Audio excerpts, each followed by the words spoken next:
these chores religiously. I can't handle this. The disappointment is too real. Yeah, I'm not mad, I'm just disappointed, right? We hate that. Oh, cool. Interesting. Alright, so you spend a bit of time cleaning up, doing your chores, getting the ship ready. It's sort of late in the evening on the 1st of chess, so it is the first day. You guys haven't really even slept properly tonight when this kind of raid started happening. But you know, in the time it takes you to get the ship ready and whatnot, you know, how long would it take to get a ship ready and out to sea, Jimmy? Depending on how, like, because there are different forms of it. Like, if you're just popping it in there and you got the sails up, you know what I mean? Like, it actually doesn't take that much. It's if it's anchored, you know what I mean? If everything's actually rigged up properly, probably half an hour. Mm-hmm. And then also depends how many crew you've got. You can do it in like 5 minutes if you've got 20 guys working on it. Yeah, well, I guess the crew kind of got it half ready during that battle, right? So it's probably only sort of like 5-10 minutes. Yeah. And you're out, you know, sailing out into the sea itself. And I've got a little map for the sea here.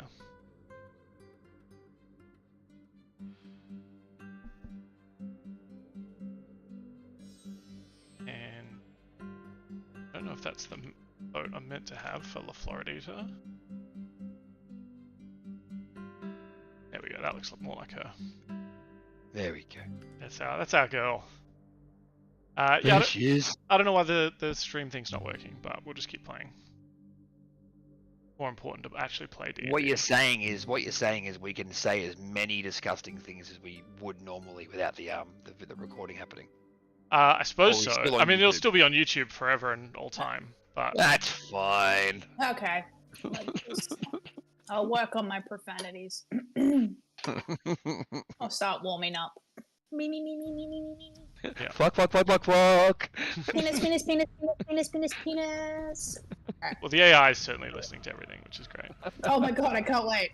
AI, by all means, please tell me how funny I was saying penis multiple times. Yeah. Everything's just hilarious with that one, isn't it? And we all laughed. Ah. Hearty chuckle. Exactly. I guess, What are we doing? I guess this ship doesn't give you vision, does it? You can see like a little bit of the map around the ship at the moment. Okay, then that's You can probably see But the only big like a tower. little.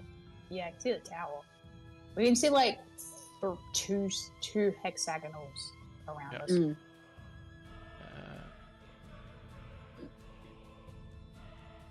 That's fine. Alright, so you set sail. I'm going to need Yama to give us a navigation check to kind of see where you're headed. And you're looking for the lighthouse, is that right? Yes. The old man in the lighthouse who we're going to assassinate. Ugh. 14? 14's not terrible for a cartography check. Okay. It's getting late, it's getting dark, so you have to sort of steer close to the coast. And it's probably, you know, a couple of hours. It's getting, you know, close to midnight, if not there exactly, as you start getting closer. You're navigating through the scattered isles. What does Yama, you know, how does Yama navigate in the dead of night? According to this, it is a waning gibbous moon.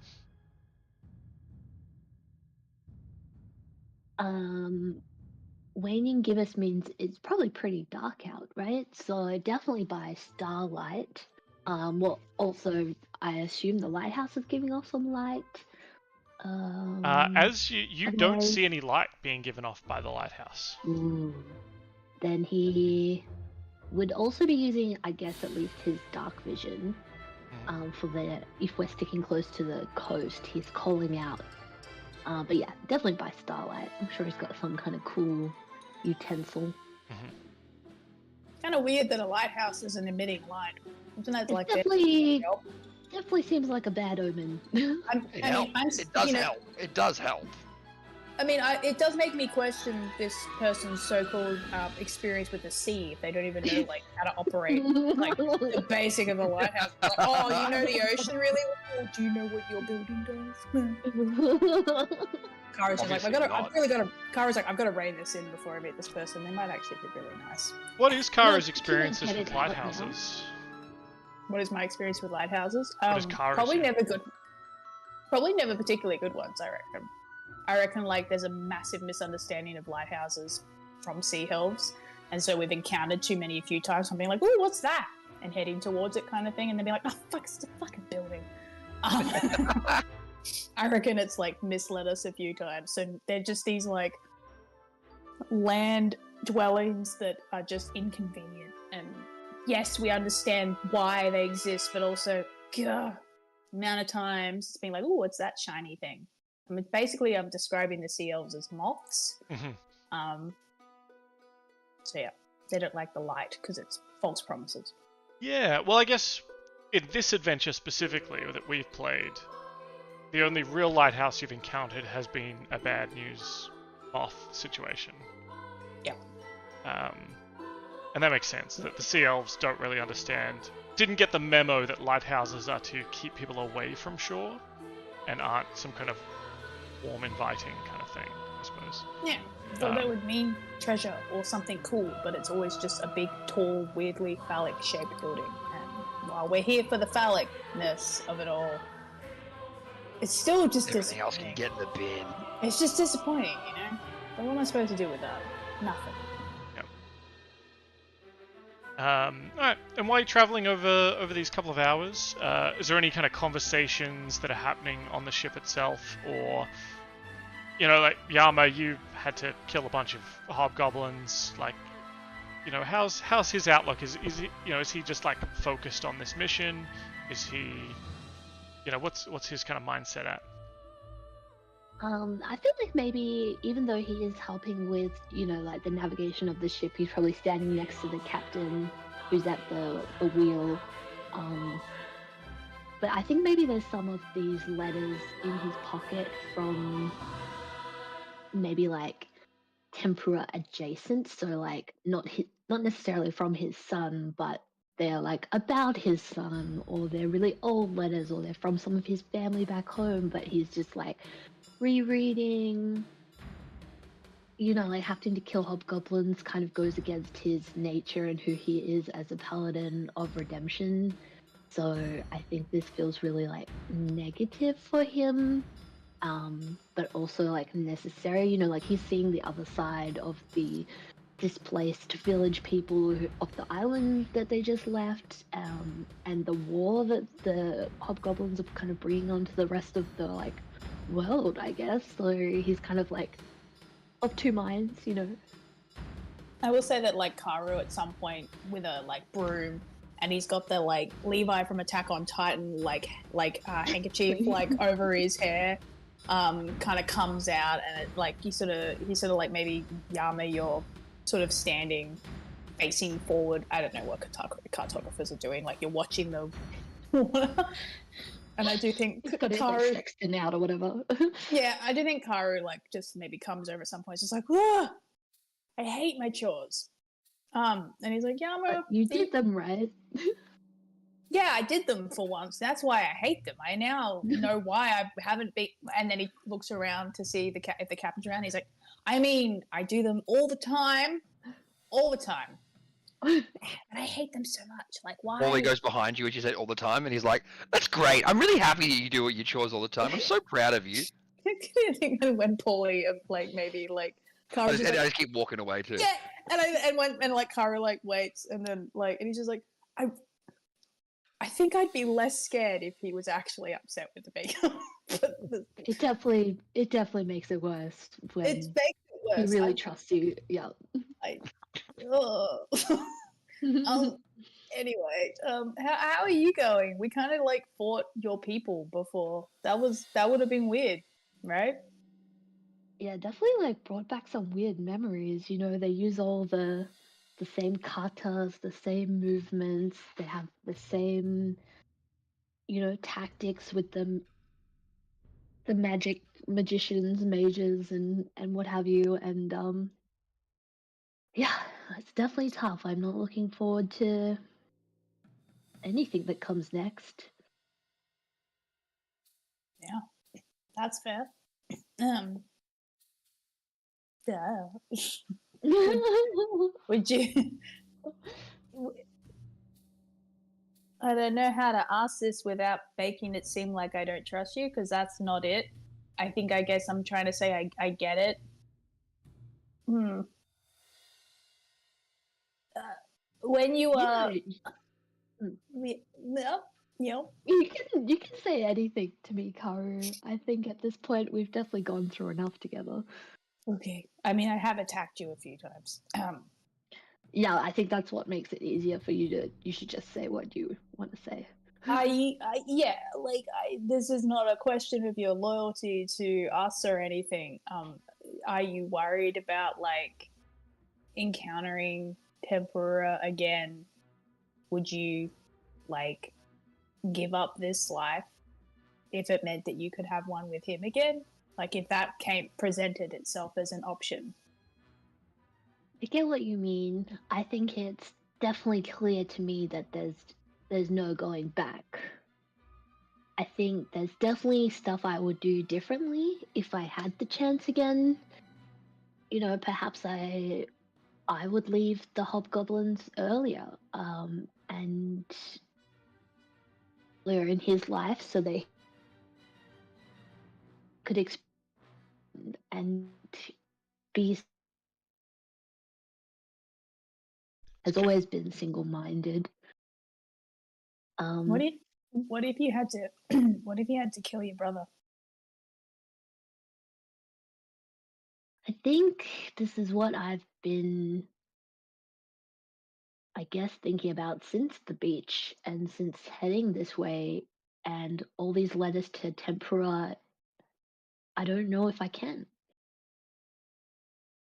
I don't think I'll know until the time comes, until we're right in front of each other and there's already been blood spilt. If I can do it or not. And even in my soul, I don't know whether he deserves it yet. If he's too far gone to, maybe he can still be saved. If I was to kill him, wouldn't I be taking that chance away? Yeah, that's true. I suppose we'll know when we get there. Yeah, I definitely hope there's a chance to save him. I think life will definitely be different if he's gone. As much as I hate him, as much as I resent him for taking Tempura down this path and away from me, taking his whole life away is completely different. Yeah, I get that. I suppose if my brother ever went crazy, evil, I probably wouldn't kill him either. I mean, and he says this very quietly, like under his breath. He's like, I mean, he didn't even have to go evil, and I killed him. You've killed your brother? I mean, not intentionally, but I know you have a lot of issues with your memory, Karu, but you remember this clearly? yeah, I remember when my brother died. I mean, I was told that it wasn't my fault, but it feels like it was my fault. So, as far as I'm concerned, even if I wasn't the one that set those mines off, it was my mistakes that meant that my brother couldn't get away in time. So I did kill him. And I think circumstance. Yeah, that's what I got told. So, like, I understand, the loss of a brother. Like, even when you say you hate him, you probably don't really hate your brother. It's just easier to separate yourself from him now, watching what he's doing. So I get it, but, like, you want to see if he can be redeemed, because, like, yeah, I think after having lost a brother, I wouldn't want this feeling brought upon anybody. So I'm with you. Like, whatever you, if the plan is to, like, when we eventually encounter him, is to, like, capture him, yeah, 100%. I really appreciate your point of view on that. I was feeling like I was definitely spiraling a little bit and thinking that perhaps it was the only way, and almost trying to live with myself when nothing's even happened yet. I haven't even spoken to him in however many years. Yeah. You're right. You're very convincing. So, like, who knows what could happen when you actually talk to him again? Well, thank you. I definitely appreciate that, and I know because I've got you guys on side, and the captain's very convincing too. You're very convincing. It's fine. You don't have to say. I know I'm not the one that should talk. It's fine. Well, then the captain's very charismatic, Yep. and maybe the two of us, plus the captain's been coming around to the whole not killing thing, so It's there's at a chance there. it's at that moment that Fiera, who's kind of up on the ship with you, she's on the night shift. She's always on the night shift. Sort of rolls up from behind you, Karu, with your little made cloth over your head, and then you've got your mop. And she just like puts one arm over your, almost like leaning on your shoulder, to interrupt this conversation. And she says, I mean, back in Menzo Baranzan, if we wanted someone to change from their current ways, and they were a man, we would pretty much just tie them up and torture them a bunch until they swore they would never do that bad thing again. So that's an option. I mean, look, all ideas are ideas. Paulie shoots a seagull out of the sky and goes, "You bird." We just hear she says, I mean, like, yeah, if we run into your son again, I mean, maybe that's the best way to decondition him, just like a bunch of tying him up, or we could tie him up, hold him in the brig, and torture it out of him. That definitely sounds like a little bit too close to perhaps maybe what my brother has been doing. Oh. In his ministrations of my son. And while I really appreciate the input, I think I would prefer that he, is gently persuaded. Oh. Okay. So, she looks meaningfully at Karu. I should put away the restraints? No. Come on. You keep them out, just not for others. Torture. Gotcha. Unless only for consensual torture. Fair enough. When you've got a hammer, every problem seems like a nail. Yeah, like I said, you brought an idea is always an idea, and that was an idea, and we will keep it in the ideas pile. But yeah, no, don't put the restraints away. She gives you a kind of a smirk and a nod, and goes to the front of the ship to pretend to tie tie knots or whatever it is she does on this ship. She also doesn't do her chores. The whole harem has a problem with chores. In fact, I think the only chore she does is tying knots. Paulie goes by Fiera and does the positive guilt thing to Fiera as well. It's like, you're doing a great job. You know what I mean? She's just like, fuck. So she just looks at you and says, yes, I am.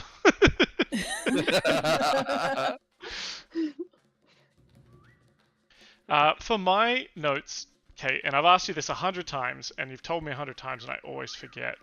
What was Yama's brother's name? We have Tempura, Yama's son. His brother's name is Kael. Kael. That's why he's evil. That's why he's evil. Yeah. Because he's healthy. His name is. He goes by like the Crimson Blade. Yeah, I mean, I would if my name was fucking Kale. Yeah, gotta change that. Not kale the vegetable, okay, but Oh, we're definitely also- we're definitely doing this, by the way. When when we do face him. Oh my god, I'm gonna give him so much shit for his name.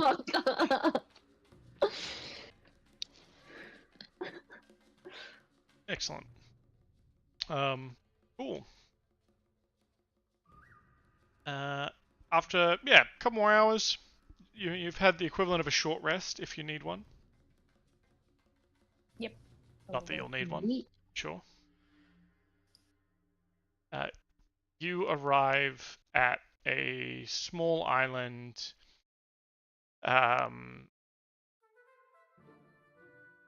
You navigate through the scattered isles until the outline of a weathered lighthouse kind of comes into view, silhouetting. It's just a blackness on the starry horizon. The structure stands tall and lonely on a rocky outcropping. Its beacon long extinguished, though you do see smoke curling faintly from the attached house. And sort of a small light sort of to the side of it. As your ship pulls closer, you see a small dock jutting into the dark waters. Fishing nets hang haphazardly from posts, and you can see lobster traps scattered across the dock. An old skiff bobbing gently in the tide. And as you get closer and closer, those of you with night vision, you can see that the house itself is rather ramshackle. Its front porch piled high with baskets of fishing gear and broken crab pots. Grey stone walls streaked with salt and moss, and the faint creak of weathered wood fills the air. What do you do?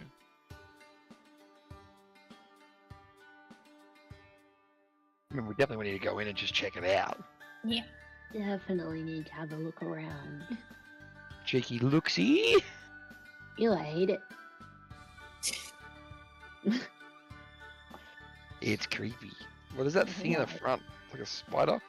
Spider. Funny you mentioned that, Paulie, because as you get closer, you see, well, I guess you hear it before you see it, a kind of growling coming out of the water, a sort of growling, a low growl, and then like a hiss. And sort of from under near where the dock is, it's not the spider, it's, you see a sort of a lizard-like head popping out of the water and kind of hissing menacingly at the ship as it slowly kind of makes its way to the dock. Does it look like is it sentient? No. Does it look friendly? Does it look friendly? Nope. I mean, he's kind of cute. Well, it's kind of cute. It's a cute color. Pastel. Pastel. Should we wait, who's here? Johan, Joda, Jarrell, Jaw? Jaw. I'm pretty sure it's jaw. Jaw. Yep. Jaw. Kara just starts yelling. Do you keep coming closer? Do you dock at the dock? Or do you start yelling across the water? Maybe you should just fly over, Captain. I mean, I'm yelling. Okay. I would swim over, but that lizard guy, maybe not. No. I want to fly. I think I'm the only one that can't fly. Where? I can only fly for 3 hours a day. Oh, I can only fly for 3 hours a day. Oh. I have a thing that can. I have a thing that I could use to fly. I just Never the use orders it. doctor. If Yeah. only you had a cape that allowed you to fly on top My of all cape- your other capes. My cape. Oh, I need another cape. Yeah. Calgar in chat asks if people actually stop and read the chat, and we specifically do not read the chat or read out the chat at all. So how's that Which for means you can say whatever you want. how's that for a hypocritical statement? What chat? What even chat is this? We don't even acknowledge it at all ever, including what I'm talking to you right now. That didn't happen. Which chat? I didn't hear it. It's in the What YouTube chat? chat. YouTube I think I fixed YouTube Twitch, by the chat. way. You did. But yeah, his chat came up on screen. So Paulie, you've been asked, are you going to fly over there? Do it. I'm yelling for jaw. Myself? I'm yelling out like. Yeah. You don't Yeah. have to. You don't have to, Paulie. You Yeah, can say. you literally like. You can just like wait until we dock. Yeah, But I am making our presence known. the lizard doesn't have ears. That's okay. That's It's got tiny little indents Yeah, like a that's true the lizard side of does, this right? So you yell out, and as you approach, a man kind of steps out onto the porch of the cabin. He's lean and wiry.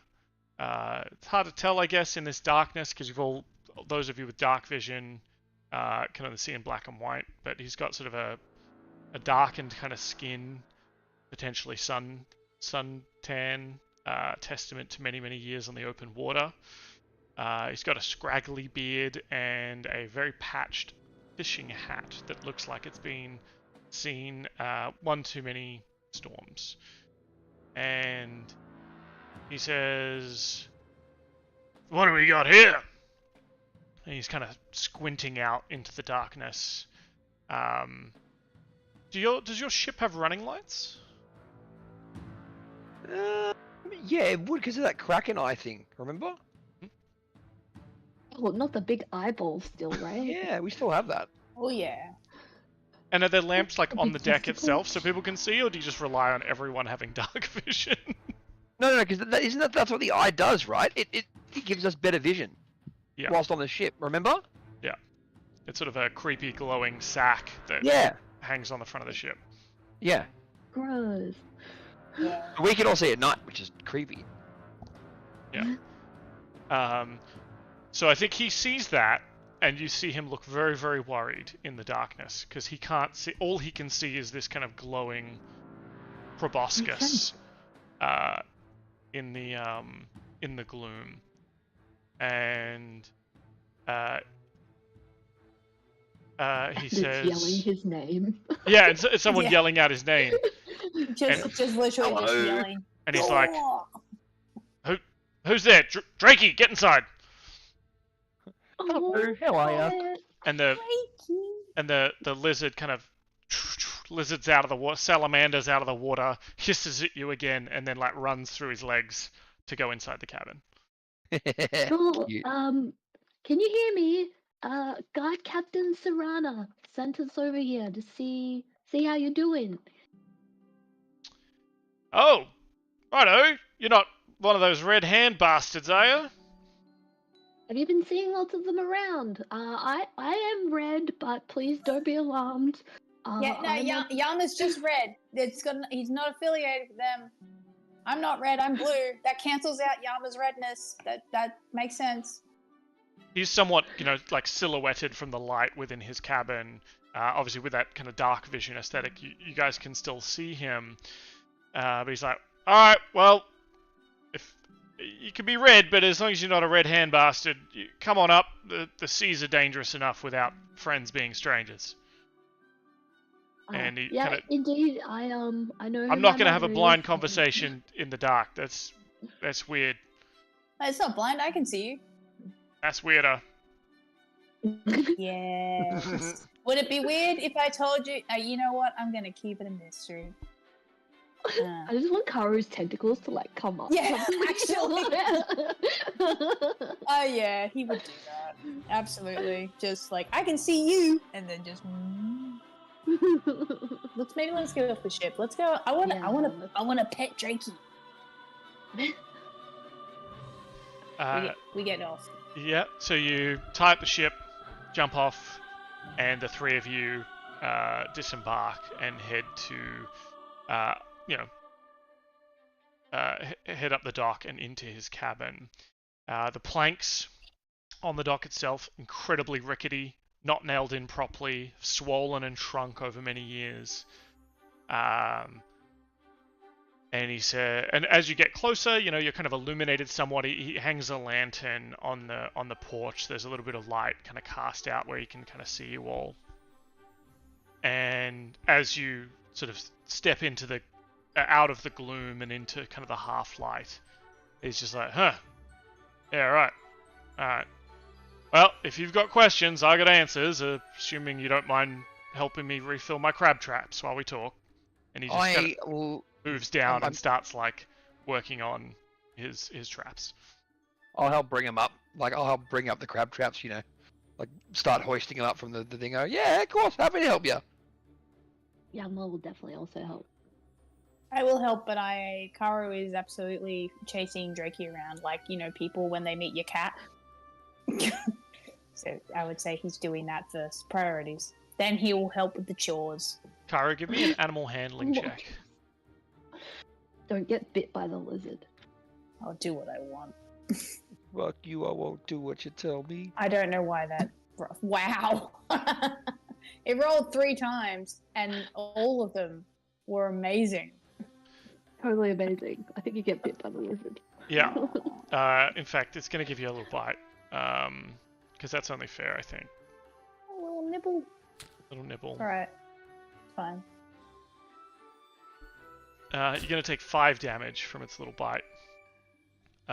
And you are somewhat harangued by, as you're like chasing it, you kind of chase it into the cabin, and it does that thing where it's like under the table, and you have to kind of go around to try and get it, and it escapes you and kind of slips outside, and so you're kind of trying to get close to it outside. And while you're there, you're getting harangued by like you start. It's hissing at you, and like maybe it slides under the dock where you can't quite get it. It's like between the dock and the stone, where it's very narrow. It can kind of squeeze in under there, it just is kind of hissing at you whilst you're trying to do that. Shit. Kara's just like, okay, fine, and he goes out to find the crab trap things to help. I just wanted to be friends, Drakey. And then he keeps going. Oh yeah, you gotta. He's a little sook. If you have any shark on you, you love shark. Little treat. I don't like shark meat, right? Yeah. Sure. Yeah. No, I have shark. I have a shark tooth, but I doubt that that's. No, it's got to be. Yeah, no. He'll avoid those bits. The meat is the best bit. I mean, if you can get him baby shark. Sure.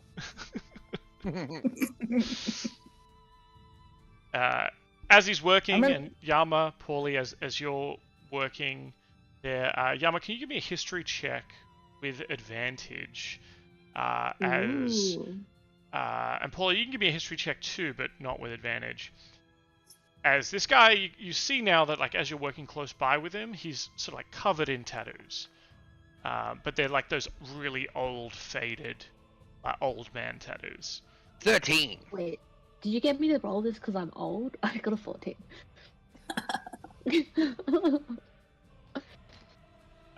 Paulie, you notice on a 13, there's definitely like markings on here that show that this guy has been part of many different crews.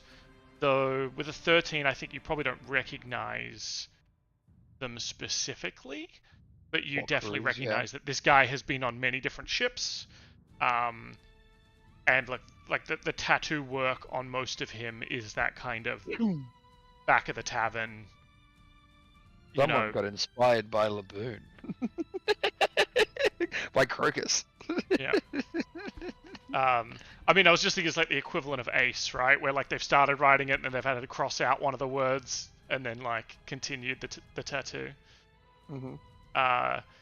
Yama, with a 14, you notice that one of the tattoos that's actually like hidden in amongst the or attempting to be hidden in the tattoos itself, or maybe even like the tattoos are kind of trying to create a mask around it. You can clearly see the mark of the red hand. I think Yama is going to move really quickly with, like, perhaps as this man's like pulling up another net, and almost go for like the back of the neck and like push him down into the dock. Yeah. Almost. And just try and like intimidate him. And if he's able to like manage that, just be like, tell me the real story. I can see the red hand marking on you. Who are you? I think very easily, like he's, with you and your strength, you get behind him, shove him down, and you pull out, and there's like the red hand is kind of like on the back, it's sort of like on the nape of his neck, maybe like half poking up out of the collar kind of thing. It's got a bunch of other tattoos sort of around it. You slam him into the dock, lets out a bit of an old man, and he says, "Fuck, you said you weren't one of those bastards." That doesn't mean I don't know who they are. Why are you covered in their markings? What is this? Is this why the light is not shining in the lighthouse? Are you on their side? Do you know that they've just pillaged that island over there? I'm sure you know those people. He kind of looks up at you with like a bit of a death stare, and says, "Well, I ain't going back, and you're not gonna take me back." To you, Yama, specifically. And he says to Paul, he sort of looks at Paulie and says, "Oi, Birdman, you working with the slaver?" Wait, slaver? What are you talking about? Nah, that's Yama. Yama's like our lovable grandpa, like, you know, that everyone wants to fuck. Yeah, what do you mean slaver? And I've told you I'm not with the red hand. Why are you wearing their markings? Are you a defector, Joel? Yeah, I mean, I've seen you been with heaps of crews, man, but like, yeah. I mean, that's one way to defector. That's and he's like saying this while pinned, right? Like he's not going anywhere. I'm gonna let him go, Yama. Yeah. Let him go. He kind of sits up, and you hear like the crack of his old back as he sits up, and he says, "Defector, yeah, that's one way to put it. Escaped slave might be another." Shit. So you get that marking even. I think at this point, like Drakey is like at your ankle, like biting into the greave of your armor, probably ineffectually. I don't know if Drakey can even hit your armor class, but is like trying to bite at your ankle, whilst you're standing over Jaw. Yeah, I'm gonna back away for sure. Like hands up and just kind of allowing the lizard to gnaw on my ankle. And just I'm so sorry. Like I acted too quickly. Where we've absolutely been on edge. We've just come from fighting the Red Hand. I would absolutely never enslave anybody. I'm sorry. Right. Yama, maybe it's worthwhile telling Jaw like a abridged version of your story. your story, so that he knows why you know all this stuff and why you're on edge. Yeah, well, it's funny that my friends say so, but I guess I'm a defector from the Red Hand. My brother is one of their leaders, or is their leader. and my son following in their footsteps. And I've forsaken that way of life, and we're here to, um, use my knowledge of their movements and their ways to stand against them. We're here on the side of the townsfolk. And he kind of rubs the back of his neck a bit. He's like, Drakey, get away from there. He's all right. Right. Well, you'll forgive me if I don't offer you a cup of tea. Damn, I really love tea though. I've been dealing. Well, I got away from them some years ago. I was in their employ, we'll say, for nicety's sake. Back in 1 sec. But they had me as one of their navigators. They don't take to sea very naturally. The hobgoblins, though they do these days, it looks like. Yes, they have some friends, it seems. Yeah. Now, so your brother and son running the show, did you say? Yes, sir. Well, I didn't have the pleasure or the honor or whatever. And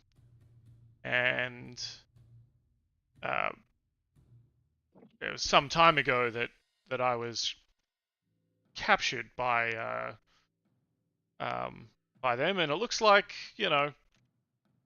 they're coming back out this way. Fair few of them been hitting up that old smuggling haunt at the old Vrath Keep.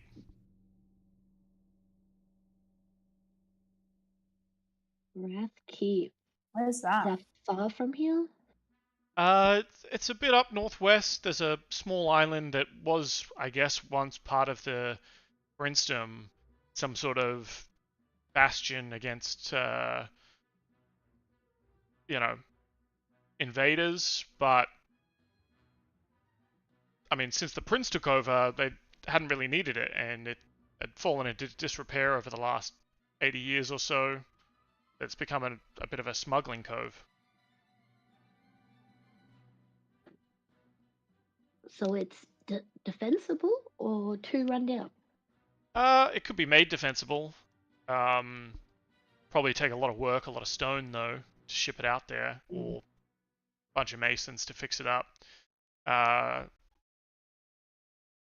mean, it was a smuggling cove. I haven't heard none of my contacts. Not that any of them do that kind of thing, of course. That's okay. I know smugglers, so that's fine. Yeah.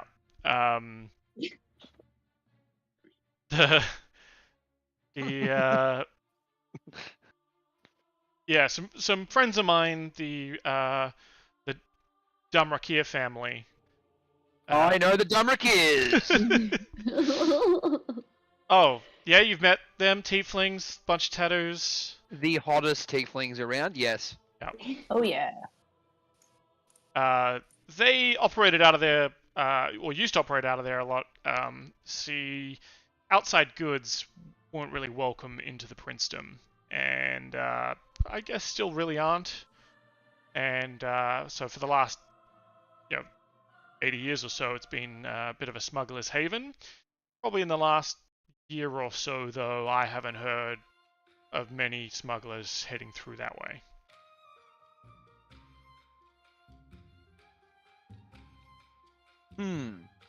I mean, we can probably we know where the Dumrakia is, or one of the Dumrakias are.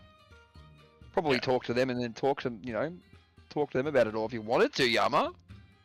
Yeah, maybe they could help us. It sounds like they might at least know the area a bit. Well, I could show you where it is. Yeah. Hell yeah.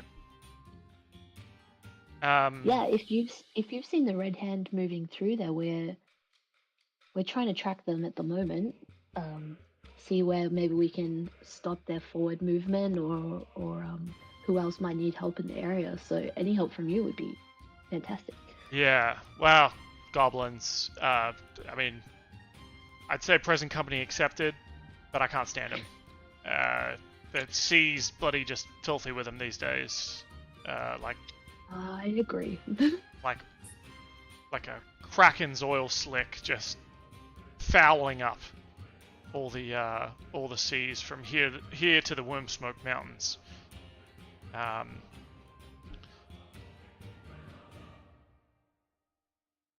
Yeah, from what I've heard and seen, it sounds like they've got a big navy coming. Probably, my money is they'll be sailing out of Skull Gorge, up near the Dragon's Teeth. And yeah, if they've got scouts out here already, I mean, it makes sense that they would have made it to this smuggler's keep. Wouldn't surprise me if a bunch of goblins are holed up there. It's just the sort of damn thing goblins would do. I mean, look, not all goblins are bad, buddy. Just so we can go on this one too. Like, there are some bad ones, but there are definitely at least one good one. He rubs his neck again and says, "All right, I'll take your word for it." Yeah, no, that's fair. I get that. Look, I hate giants. So, actually, yeah, I take back what I said. I understand. It's something you need to work through, and there's a bit of therapy involved, but you will get there. Trust me. Yeah, I guess it helps if you know a good one, and we've yet to find a good giant, so we'll keep looking, Captain. It's all good. Yeah, there aren't any good giants. He says, "Well, if you want my help, I'm happy to sail with you for a bit. All I want is 5 gold a day, 10 if you're going to go somewhere real dangerous." Oh, yeah, done. No worries, mate. Yeah, rations, 3 meals a day. Don't tell the other crew you're getting 5 gold a day. If you hang out with Karu, then you won't need to do any chores. What? Karu does all. Oh, that's why. Because Karu does so many chores that they do the chores for other people. Yeah. So I actually might get your help with the chores. You know, maybe you can help me out with my chores. Well, I assume you're on fishing duty. I'm pretty good at that. That seems. Why would you assume that I'm on fishing duty? Tentacle, kind of like. Because you look like you'd be the best at it. Good answer. And then he loud whisper back to Paulie, "Wait till he sees how bad I am at fishing." I love it. Yeah, does Kara just use his scimitar, his cutlass, a completely? Nah, he's one of those ones where he tries to grab it with his hands.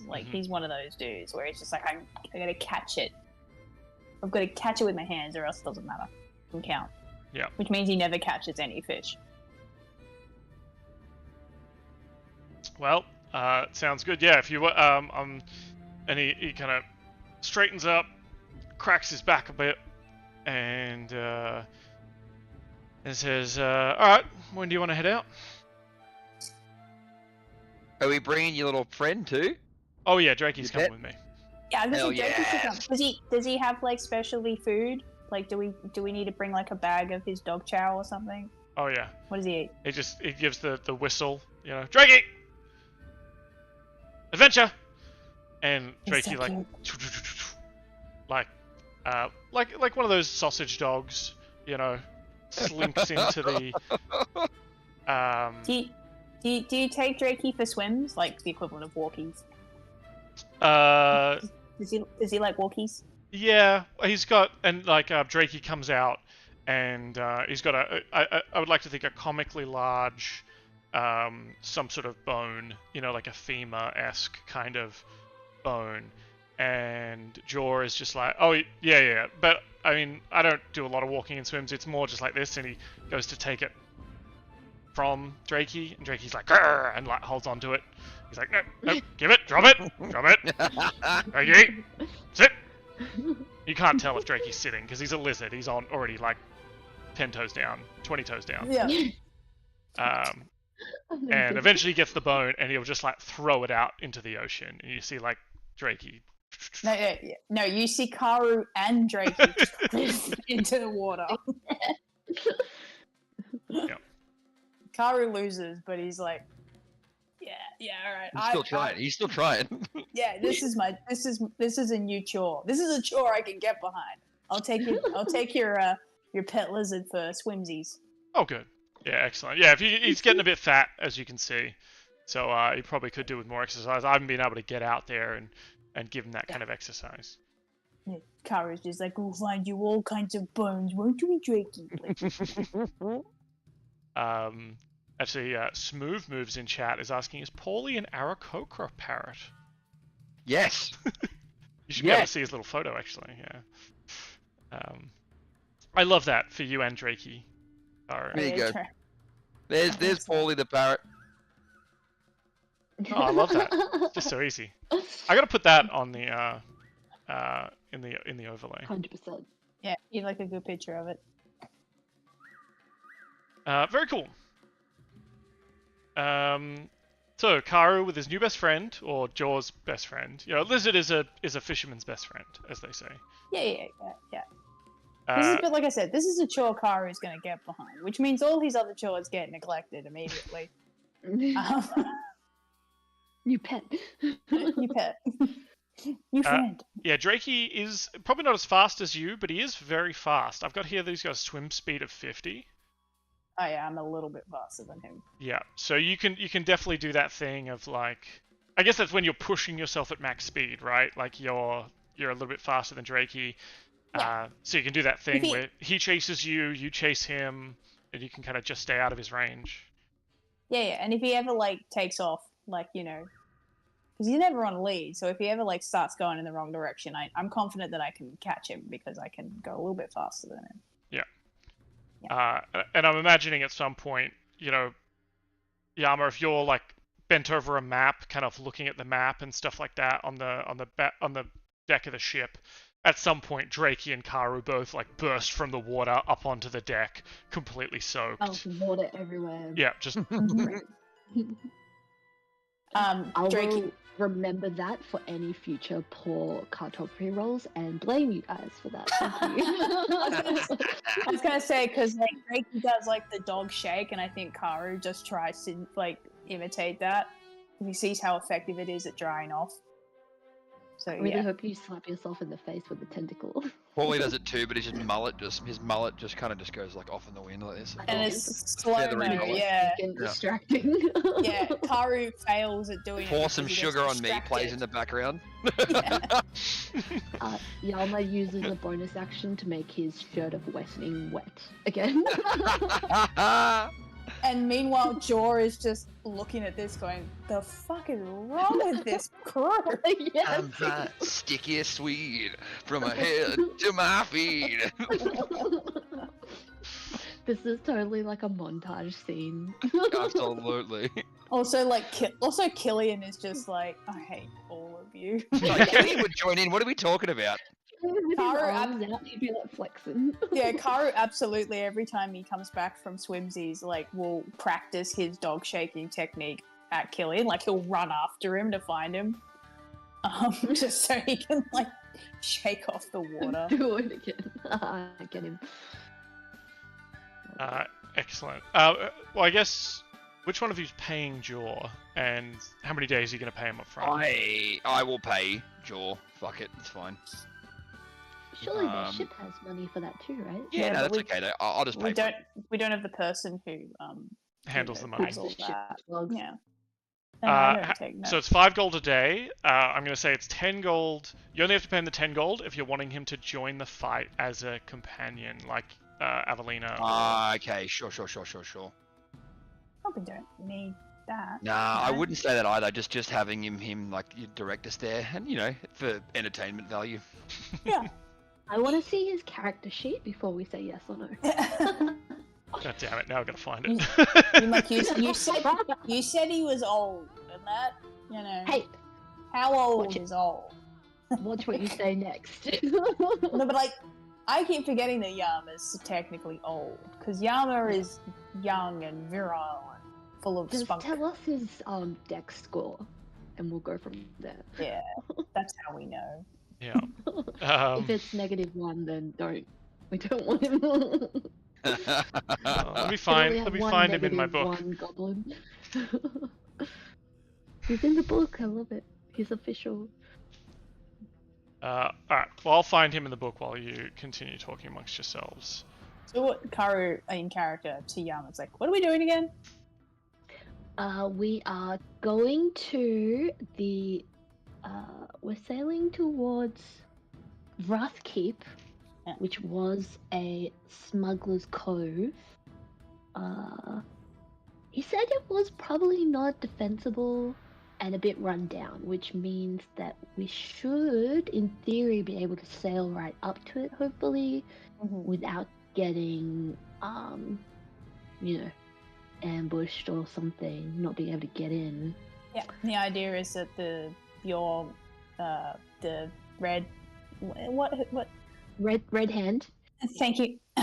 People they're like using this cove now at the moment, so we're like trying to stop that? Yeah. Sorry, I was very focused on befriending the lizard, so I can tell. Understandable. That's fine. So, the Smuggler's Cove was used in the past, but Jaw said he's been seeing them recently, perhaps using the cove. Because we don't know exactly where the fleet of the Red Hand is yet, we just really need to be getting any of their advanced parties before they can almost report back or start harassing any of the other island villages. That makes sense. Okay. I'm back on board. I get it now. Well, yeah. Hopefully there's not too many of them there, holed up in this old fort. I mean, there were heaps on those boats on the beach, and they weren't a problem. We were fine.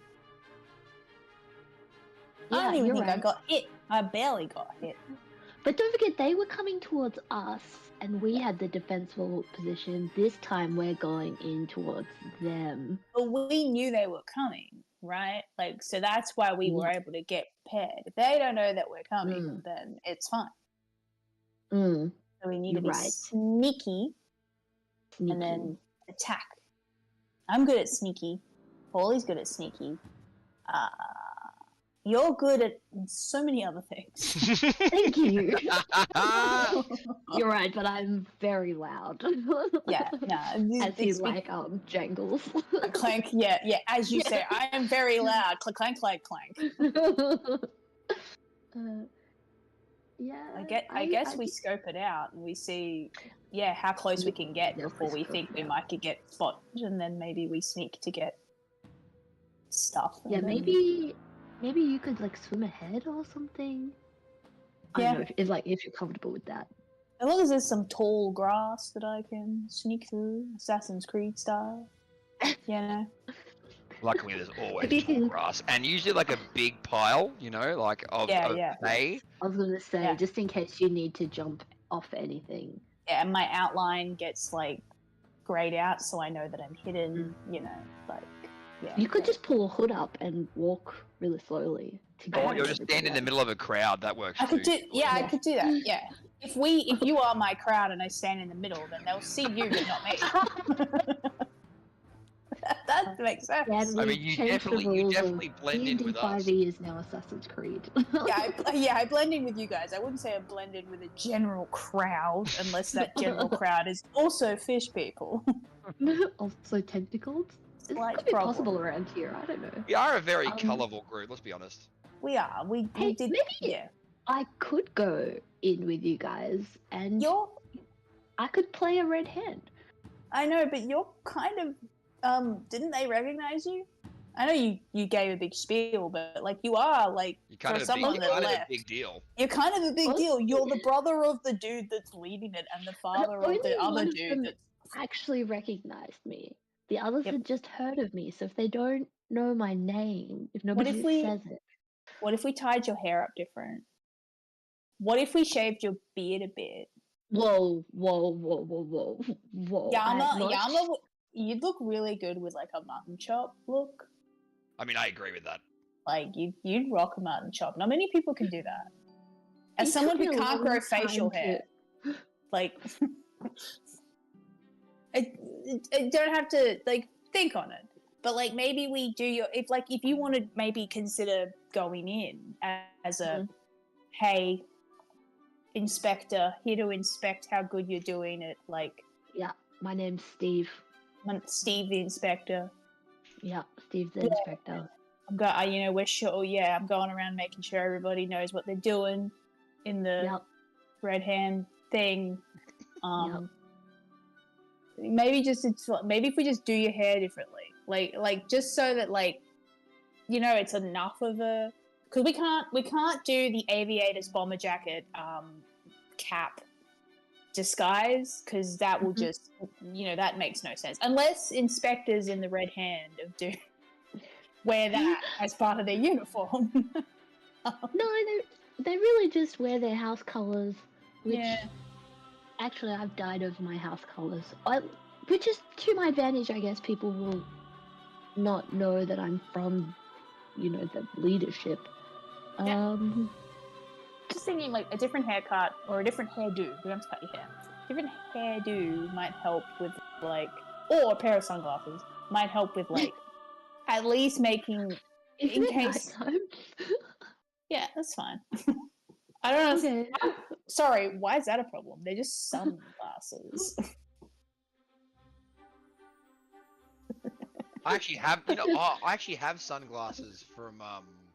Oh, don't you have really cool red ones? I do. I've got them for Sorn. Yeah. Vampire could- sunglasses.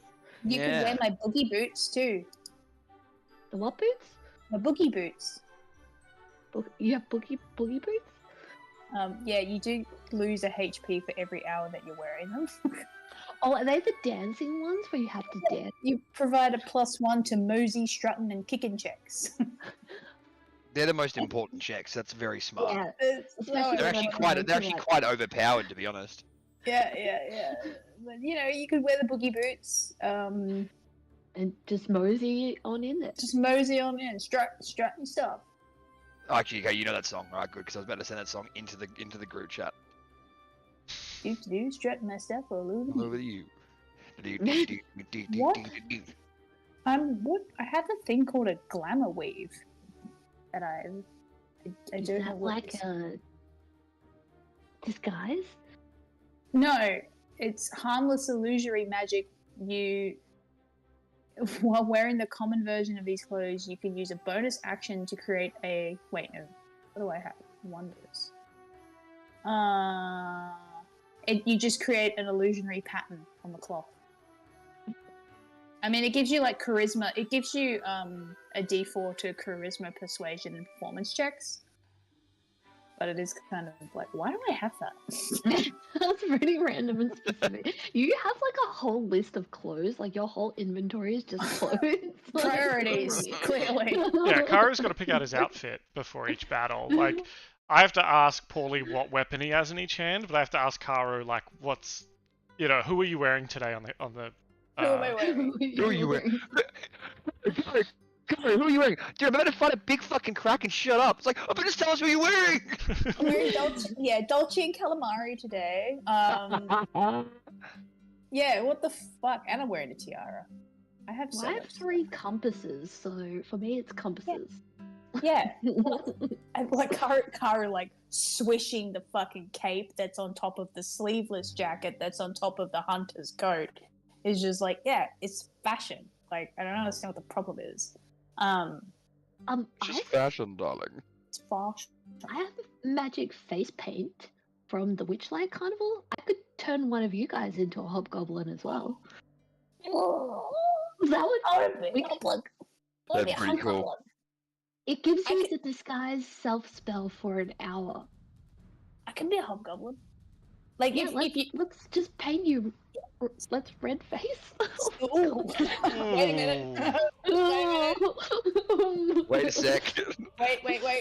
The racist lightkeeper's like, I love that idea. You can't get away with that kind of infiltration these days, you know what I mean? But Bloody elves, bloody woke, if you know what I mean. Can't put them to sleep with magic. Woke elves. But yeah, I mean, yeah. If Inspector Steve needs like Assistant Barry, to come along with him, like we can use that illusory thing to like. Yeah, we could bring in Captain Polly as a slave that we picked up from the island of. He could just be like our long-term slave. Like I sadly make a great slave. Oh, no, you make a terrible slave. No, you would make a terrible slave, Karu. Hey. Karu's That's funny. So What do you mean? I think Karu would be a great slave. Like, they do all of their chores. Yes, exactly. To all my. Oh, hello. It's a coming running up. joke. Alright, we're gonna do up Karu with the magic face paint. And I'm gonna take that off my sheet. What's our like? Yeah, so we're going to just like gauge what the situation is, and then you and I are gonna go in as like hobgoblins and be all like, "Oi, just making sure everything's in order." Yeah. Is there anything we Tell want us to your find out plans when we do that? again. Yeah, we need to get them to tell us their plans. We'll be like, go over your plans so that we don't have another mess up like we did at Drellin's Ferry, because they went off book. You know how we could do that? We could do that as in like rather than being an inspector, we could do that as like where messages or like we're relaying the plans, but you do the thing of like, oh, new orders have come down from top, just need to make sure that everything's in order. Can you tell us, like relay to us what you like? Is that making sense? Like we want them to like tell us their plans, but we do it in a way where it's like, oh, we already know the plans, we just want to make sure you have the right ones. Oh, yeah, I see what you're saying. Kind of thing. So it's like there are new plans. What's your there are new plans that have been sent down. What are your current instructions? Do they match up with the new instructions, kind of thing? And then they can be like, well, our current instructions are to do this, and we'll be like, oh yes, no, that's actually correct. Never mind. And then be like, haha, we know the plans. We should just get them to sail back to the Western Steppe. Like, tell them to go home. The plan is go home. Yeah. All right. Are we ready? We could do that. So are you bringing La Floridita into the cove, or are you like approaching? Oh, we probably should have fucking grabbed one of those galleys. Oh, I see what you mean. Yeah, the ones that we probably set them all on fire. No, I thought we were going to keep them so we could get more people, shouldn't we? How far away? Like, how far has this whole trip been since? Maybe like 4 hours. A couple of hours. I mean, we could double back now that we know that we want to do something like this. We could go back, get a galley, and then do this proper. The galleys had like 8 or 10 people on rowing them, right? I don't think we could. I could do it. They certainly had a mast, but yeah, they're like and a sail. But I think they definitely had like a lot of oars, probably for moving faster or chasing ships and things like that. Maybe we just park La Floridita outside the cove, hike up. Or we could come in a boat, like one of the little shore boats, and just be like, we're just coming in because we parked over there. Like it's a quick trip. We're actually still going this because we're literally coming to make sure everyone has the right instructions. I suppose that they might beach the boat. Yeah, I suppose the question I have to you, Yama, is how do they usually, in these moments, like how do they usually relay instructions? Like, is it by Raven? Is it by Singing Spell? Just in case they're like, why are you here to tell us when we usually do it this way? It's usually Bob. I'm thinking that we tell them that the Drellin's Ferry scout group, they messed up so poorly that we have to go around and check on all the scout groups and make sure that they're doing the right thing. So tell us your plans. Okay. All right, cool. Yeah. We really relay good the idea. whole like That's a good idea. incompetence thing. Yeah. Yeah. Yeah, you're so incompetent. We've had to come down from head office to make sure Yeah. you're doing it right. You're really like it. wasting my time, so hurry up and tell me. Yeah. What's happening? Cool. Now we haven't really discussed this, but does Florida would have a rowboat or something like that, right? That it can put to sea for when you can't get to a dock. I would assume. Yeah, absolutely. Yeah, every ship does. It's Could it have like a small skiff or something like that? Correct. All right, that makes sense. So let me get this straight. Your plan is you're going to park kind of nearby or off the coast a little bit, take the small boat in, and then kind of talk We're not your going way. to go into the cove because we want to be able to kind of like get out. Yeah, cool. So instead of coming into the cove, like coming in over land to the keep itself, but potentially approaching in the open. Yep. Sweet. Love that. Because we're hobgoblins. Yeah. Oh yeah, we are. And you're using something to make... So who's in this landing party? Is it just Yama and Karu? Or is Paulie sneaking nearby? Are we splitting the I could party? be sneaky though, guys. I could just be sneaky. Yeah. Yeah, I like sneaky. I think you should be nearby, definitely. It's just Oh, no, I like... can be sneaky. Yeah. Yep. No, we know that. Sounds good. Cool. Nothing's ever gone wrong when you've been sneaky. By myself, correct. No, it only goes wrong when I'm stealing things. And you're 300 feet away from the rest of the party. And there's a And you Hydra. somehow light something on fire. Yeah. Cool. No promises. Yama, do you want to describe one to sec, me sorry, then cool. what you look like with your... Because are you still going golden armor, King of the Witchwood kind of thing? Or are you like... How does he change his look to go back, to look like a red hand general or captain or whatever it is? Yeah, it's a good question because I do feel like the golden armor was goldified when they were in the Feywild, so maybe it's a bit not the hobgoblin way. So actually, maybe he takes off his armor and he's wearing one of his ceremonial like kimonos. So he looks maybe a little bit like he looks like an officer, but maybe more like a pencil pushing officer, like a desk jockey. Yeah. He's still got his. This is like so hard because his sword is probably notorious as well, but like, because that was his like family heirloom. But I think he would actually like risk that. Assuming that these guys are maybe not like high-ranking officials, they're just like a scouting party. So, yeah. Yep. So he's still got his sword, but yeah, he's wearing his recently dyed kimono, so it's a blue, not the colors of his house. And yeah, just got his sword at his hip. Excellent. Now, does that kimono... It wouldn't have like the red hand insignia because that's kind of a new thing, this kind of alliance of the many houses. But does it have his house, which would be the same as Kale's house, on it? I think it doesn't. Like, I think it's something that he's dyed over. Yeah. Yeah. Like almost, like Kale's house colors are like red and gold, and he's dyed it so it's like a deep purple or something like that, just so he's not affiliated with that family. He did that, and that was in my backstory as like he didn't want to be like associated with that anymore. Sure. So I do think that maybe he could almost like using the magic face kit, he could put like the tattoo of their hand on Karu's neck or something at least, so that it's like that part is like really obvious that they belong. Yeah, there's no insignia, I guess. Cool. That's right. I mean, I have the glamour weave, and I can create a pattern. It'll be like a weird movie one, but I could make a pattern. But like, would you want to wear this Yama? Because like mechanic wise, it gives you a D4 roll to a charisma check. Only persuasion and performance. Yeah, maybe. I think this is going to be a deception roll, but yeah, okay. It sounds like it might be helpful. Yeah, like potentially, but yeah, it can. We can create like a illusory pattern on it.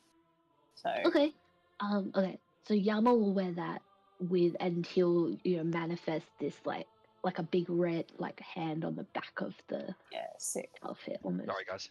Cool. You're good. That's all right. And so Karu, how are you? And you're going in with Yama as sort of the lieutenant kind of thing. What is Karu doing to change his appearance, if anything? I think with the help from his harem, he maybe in the time that we were taking to like get like in position and stuff, maybe they did some dyeing and like dyed some of his clothing just like with like natural shit to like make it at least more in line with the colors of the Red Hand. I think he wears like more blues and stuff, so maybe he got it to at least be a bit darker. Maybe he borrowed a couple of like Killian's like red shirts and shit. Yeah, basically I think he's just asking, like he's looking at Yama's clothing and trying to gain inspo of that. I think his hair, because he has this like really long like sort of mohawk thing, like it's like it almost like is like a tail at the back of his head, and I think maybe he's looked at like the sort of top knot style hairstyles that Yama has and that he's seen these other guys have, and he's like put his hair up in that way. So he's just he's taken a lot of like inspiration from what they've encountered already, and sort of again height like the tentacles are wrapped around his neck so that they look more like a scarf than anything, and he's wearing shoes, which is not something he usually wears, but for the purposes of this he's wearing shoes. But he does have all his coats on him because he will never not have them. Yeah, I like to think that Killian probably only has like one shirt, but because he's a transmutation wizard, he just uses transmutation to change the dye in the cloth into a different kind of dye. That's cool. So he can just change whatever color or pattern is kind of in those shirts. It takes him a while. It takes him, a good hour or something like that as you're traveling. But he's able to put a kind of print into that as well, if need be. And he says, "Now this is my only shirt, and if I don't get this back in one piece, I'll buy you another shirt."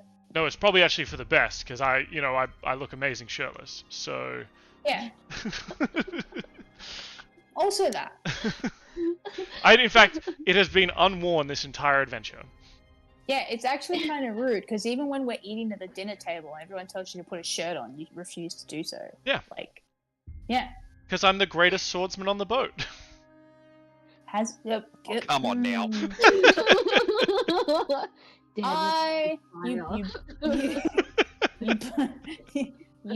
You get a sword and suddenly you think you're the best. Yeah. Okay. I'll do some practicing on the boat while you guys are doing. Good. You should do that. Yeah. Yeah. Because I'd just be able to beat them all with my sword in one hit. So. Yeah. Yeah. You work on that, Ferry. You practice. Thanks for the shirt. You should rip the shirt. Oh yeah, as Karu's like thanks for the shirt, he like flexes in it to like try and like at the seams just a little. Yeah. It stretches. It's very stretchy. It's that nice soft cotton. He like unravels his tentacles so that they also go down the arms, so that like it's. It doesn't rip, but you're definitely like when you lend your a t-shirt or a hoodie to your partner, and then it comes back with shapes, with stretch shapes in areas that you don't currently have. Yeah, it's going to be one of those scenarios, I assume. Excellent.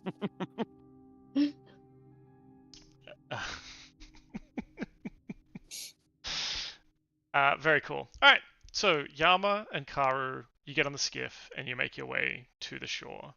Let me pull up my descriptions here. I have. So the salty breeze carries the faint scent of algae and wet stone as your ship crests the last wave before the island comes into view. The moon is starting to set low, perhaps in the sky, casting sort of a silvery glow across the water, but it does little to dispel the ominous air surrounding the place. The keep looms ahead, perched like a sentinel on the craggy cliffs of a jagged island. Once a proud bastion of naval defense, its silhouette is now one of ruin and reinvention.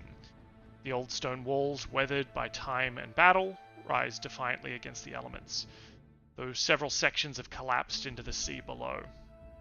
Closer inspection reveals a stark contrast between the keep's noble past and its current use. Makeshift scaffolding and ramshackle additions cling to the ancient fortifications like barnacles on a hull, betraying the presence of smugglers who have turned this fortress into their cove. Flickering torchlight dances along the parapets, and the faint sound of revelry drifts across the water. As your ship navigates the treacherous currents surrounding the island, the cove itself comes into view, and you kind of make, well, I guess you make your way away from the cove and to the more landed side of the island. You can see that there are just a couple of ships moored in here currently. And the water glimmers with unnatural hues near the harbour's edge. You start making your way across the land, walking. Yep. And as you get closer, you can see there's sort of an uneasy energy here. In fact, let me pull up a picture or a map. I like maps. I love maps. As you're approaching the keep itself, walking up kind of one of the paths and just you effectively kind of coming to the front, what would be the front gate, the one that's like not on the side of the cove itself, and you are challenged by a core. I assume you two aren't trying to be stealthy. Yeah, we're marching. Yeah. So you're challenged by a call out in Goblin, like a halt. Who goes there? And Yama's gonna call back immediately in Goblin. Why am I so bad with names? He's gonna call back. It is Steve. I have come for our inspection. We're here to check orders after the fiasco that went down in Drellin's Ferry. Let us through. You say Steve? Yeah. Okay, cool. Ancient hobgoblin name. I'm terrible with names. Good. Don't worry, Karu is at the moment going, fuck, I can't speak Goblin. It's okay, just pretend you don't speak at all. I'm a mute. Karu just to you, it's just like, I'm a mute. I'm a mute. Alright. You hear you hear like a susurration of what sounds like goblins kind of conferring with each other, and then 4 of them run out from the keep itself, and come up to you, and they've got kind of like pole arms as they approach, and they kind of level them at you, looking somewhat confused.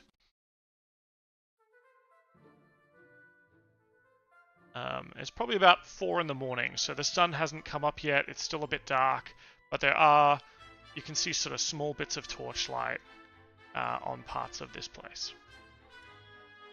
Yeah, I think Yama's just gonna say to them, is this how you treat your superior officers? We've been sailing all goddamn night to get here after this damn Drellin's Ferry fiasco. We're all that's left, and we need to make sure that you're not screwing up. Give me a deception check. Here's where it all goes wrong. Wait, can I have advantage for being a hobgoblin? Yes, yeah, sure. And you get a D4 from Karu because of the No, that was only for Only for- persuasion. Persuasion and performance, yeah. Gotcha. But that's an 18. 18 Not is good. bad. 18 is pretty good. They kind of look at each other and a little bit, concerned. And they said, Captain Varnock didn't tell us anything about this. that's because Captain Varnock has not had time to inform anybody of this. He has been waylaid, scrambling to fix plans after this horrible mistake. And they look a little bit worried, but they, you see that kind of resolute look in their face of these guys follow orders, right? Like these are, they're not paid to think outside the box. And they say, you better come speak with the captain. And they kind of lead you inside.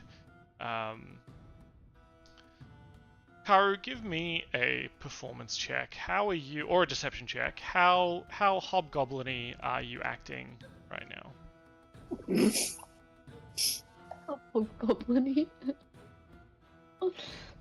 I mean, they're both terrible, so we'll go performance. I think Karu is like studying how they're walking and like, trying to like maybe standing up. Oh no, I think I accidentally just rolled the wrong thing. Yep. No, hang on. Let me try that again. Is this gonna roll 3 million fucking dice? Yep. Don't know why it's doing that. 6. 13. I don't know why it's doing that. That's so weird. Yep. These guys seem to, perhaps because of Yama's incredible role, or kind of incredible performance that he's putting on, they don't seem to really notice you. You're kind of almost like fading into the background in their mind, so to speak. Excellent. But as you go in, you see that there's sort of an entire a bunch of people in this area. Let me actually pull up my description here. The old castle sits on this kind of rocky hillock looking over the cove, and you can catch glimpses of a broken tower, moss or lichen covered stone, kind of where you walk up, salt damaged in a lot of areas, and this place is in really poor repair. The gatehouse for this side you're entering on partially collapsed, as is a section of the wall, and there's a small wooden building sitting next to this area. The walls surrounding the keep itself are about 15 feet high, with a 2-story tower looming in the southwest corner of the courtyard within.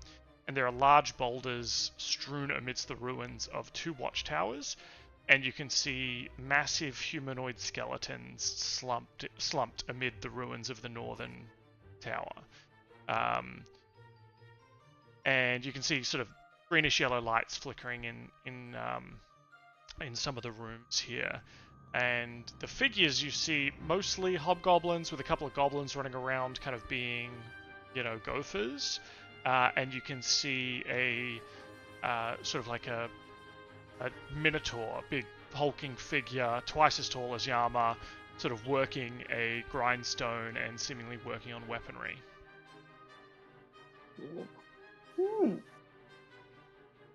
Paulie, where are you while all this is happening? Probably like just hiding it. Like there's like hills and stuff around there, isn't there? Yeah. Yeah, I can't see very far though. I click my goggles of the night by that too. How do I? So I can't see anything past myself. Okay, let me give you. You have vision. You have effectively dark vision, don't you? Yes. Yeah. There you go. Is that better? I can't. It still has only like the little section where my tile is. That's it.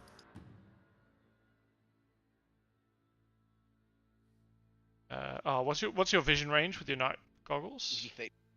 What was that? Sorry, 60. Yeah. Yeah. There we go. Perfect. Alright, do you want me to roll stealth as well? Yes, please. Extra sneaky. Me 23. to roll, and Katie and I are both just like, oh. I can't roll lower than a 23. Yeah. I love that is your lowest You get roll though. why the Like, talent. tells me you didn't do great. No. But no, a 23. You're not doing great is still silent. So are you flying around above, or are you sneaking around ground level? What's the... Probably the mixture of the two, right? Depending on where we are and where I need to go, I will definitely, Just like do a quick little leap glide. If that's the quietest way. Yeah, cool. So you come through the gatehouse area. It's definitely seen better days. The watchtowers to either side have partially collapsed, and several large boulders lie strewn about, and the decayed remains of large wooden gates lie in a heap on the ground. Yep. Poorly where you are, there's kind of like or where you were, or flow past, it looks like some kind of gardener's shack, some kind of decrepit shack. And as you see Karu and Yama enter into the courtyard, the two of you who are in there, you can see this sort of hard-packed earth. You can smell sort of that salty, briny kind of air. Everything here is definitely not grassy. It's the salt that has come off people's boots in this courtyard has made almost nothing grow except for weeds and stuff around the corners. And there are jagged boulders embedded in the ground where they seem to have been dropped here or thrown from a great distance. Many of the walls bear large dents and cracks where these boulders might have struck once. And there are two massive skeletons lying at opposite ends of the courtyard, one propped up by the watchtower and the other sprawled at the far end by a building that could be a stable. And then obviously there the section of the keep where the wall has collapsed. Paulie, if you poke your head in or over, you probably recognize these as giant skeletons. Oh yeah, I see one of them actually. Yep, right at the front there. They're dead. Karo and Yama, you're led through into sort of the main building, where the hobgoblins kind of leading you. I think two of them keep leading you, and then two of them kind of pair off and go back to watch the front gate. And back to their positions. Before those guys go back to their positions, I'm gonna sneak in too. Sure. Yeah. I think with a 23, let me just check if they see anything. No. No, they don't. They're not great. So Paulie, you're heading over to the east. It's kind of like there's probably guys patrolling around here, or just working away, typical at some kind of rest. But where you are seems to be some kind of stable, and you can see the heat of or the glow coming out of the building itself. And I can see where Yama and Karu have gone, correct? Yeah. All right. Yeah. I probably will try go follow them. I'm not gonna go adventure by myself because that never ends well. Gotcha.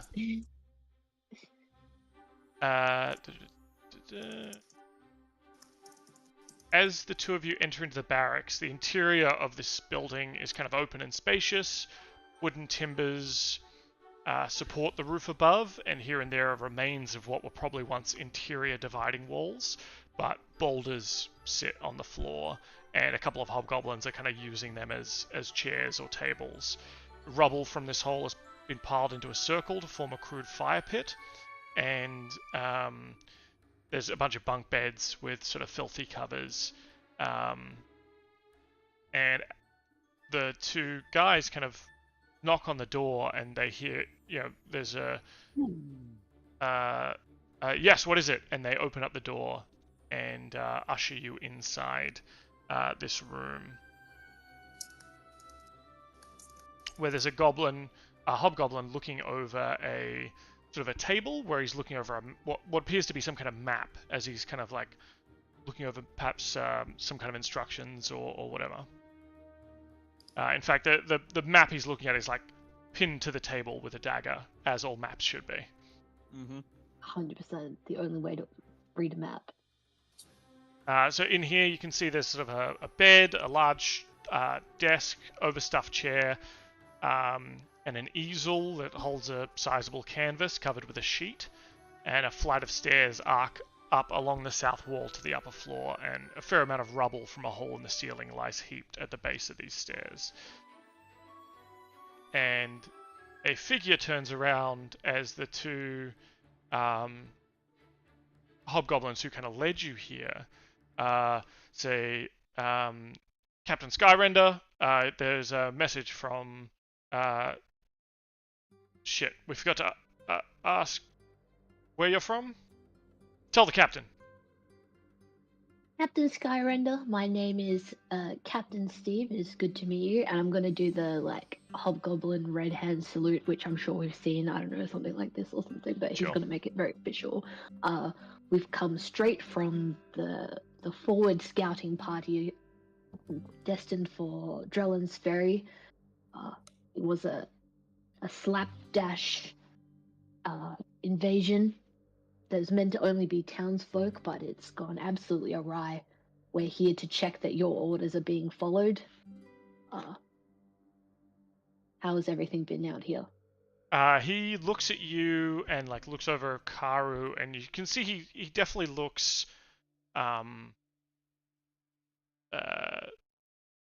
not he looks suspicious. His mode of operandus is potentially suspicious by nature. You can see he's wearing a mix of more like scavenged armor and ceremonial red hand garb. He's kind of got like the one cloak for or one shoulder with the red hand, like with a red fist on it, and then the rest of it seems to be kind of slapdash kind of armor. The garb kind of adorned with symbols, and you can see almost like patches, and a lot of them are those kind of like anything that's not red is dead, like almost like band patches, but like just talking about hobgoblin dominance. And you can see kind of leaning against the table, he's got like a jagged glaive that even you can feel, just being in this room, I think with your kind of divine sense, your paladin senses, seems to be humming faintly with dark energies. Whoa. In fact, I'm gonna move guy there. More looks like that. This isn't exactly him, but it just looks cool. What is he? What was his name again? Captain Sky something? Captain Varnuk Skyrender. Ooh.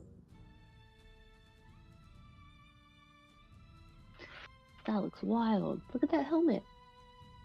He looks cool. Oh, he's got That's so many dope. hands. Yeah. The man's a Oh collector. yeah. That's wild. He says, I wasn't told that the Drellin's Ferry was getting, those are my troops. They're performing a raid. I'm sure it'll be successful. I didn't hear that there was, I haven't heard back from the front yet, and I certainly haven't heard of anyone else being included. Well, and here I am to inform you that it has gone completely awry, Captain. I happened to be with your troops when it happened, and thankfully I and my companion here got out unscathed, which is why we've come to rendezvous with you and make sure that your troops are doing as they are expected. What are your movements, Captain? Well, give me another deception check here, or I'll also accept a performance check, because you've kind of you've arrived, you've settled into the role, you're playing the role. All right, so I'll do a performance because that gave me a +1d4. A D4, yeah.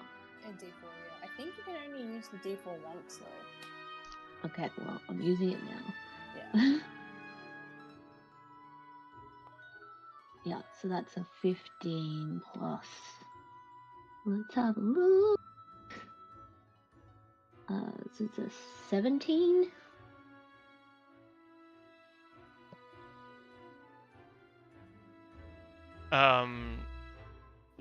He looks very suspiciously at you. He hasn't quite bought it, you don't think, but it's like he's not like this is obviously some kind of ruse, but he's actually give me an insight check yourself. You can both do this. You're both in the room. Yay.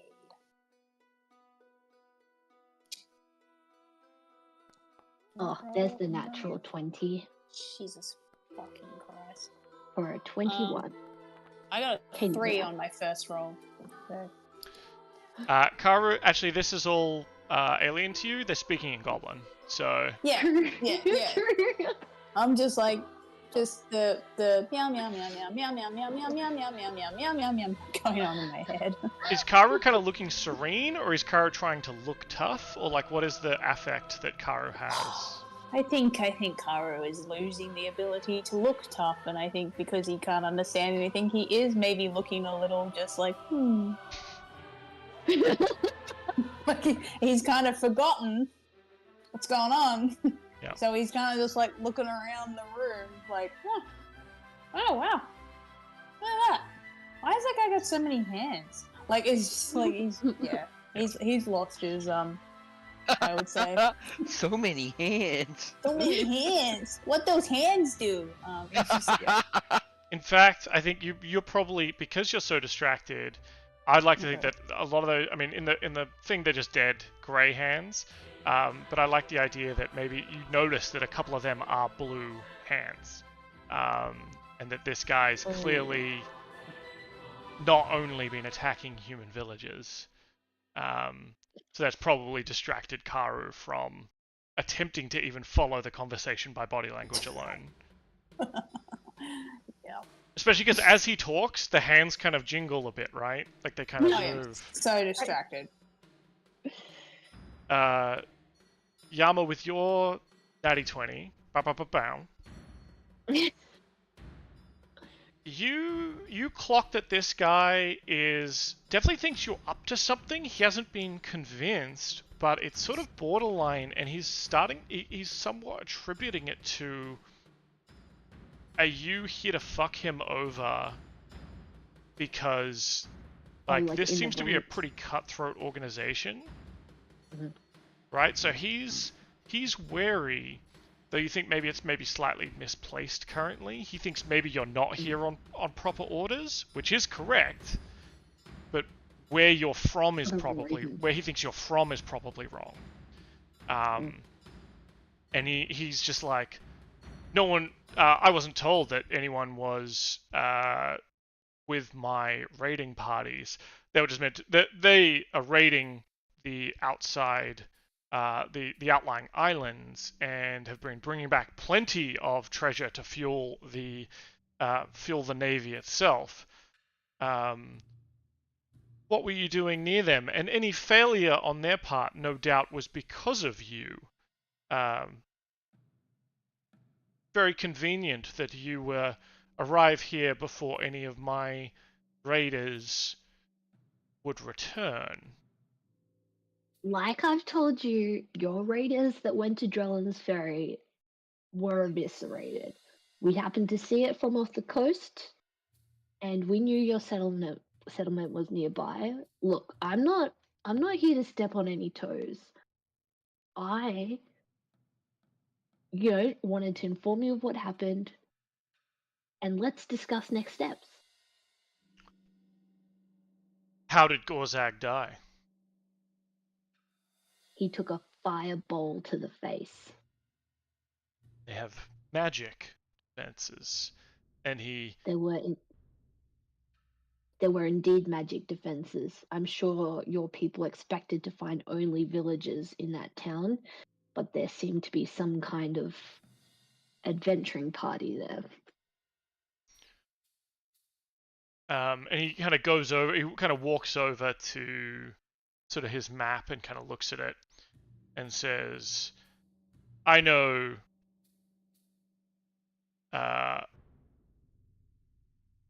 as you say, you've been sent by the Crimson Fist. Oh, sorry, the Crimson Blade. Is that what you said when you arrived, or? No, I didn't say I'd been sent by anyone. I just said we're here to. What did I say? Okay, then I think at this point he would ask, like, under whose orders were you to interfere with my operations? My order comes from the Crimson Blade himself. Now, you say that your order comes from the Crimson Blade, and yet I am also here under his orders. And I want to, can I use, my background knowledge as his brother to pick, to rattle off the names of a few other, maybe close advisors? I could even say Lord Tempest himself is, someone we have come across recently, and he's asked us to only stop by. He wanted to check in on your movements. What towns have you raided recently? What is coming up for you? That kind of thing. Yeah. But I just want to name drop. There's like a possibility. Obviously, Karu is just staring at the hands. But like this idea of like playing into what Paulie's been doing with the fucking chores.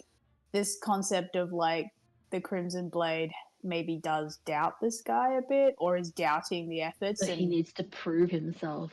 yeah, they're kind of creating this concept of like, yeah, this competition thing, but also like make him feel like maybe he's not in the best favor at the moment, and that you're sort of here because there's this like loss of trust in this guy's ability. I don't know. That's just an idea.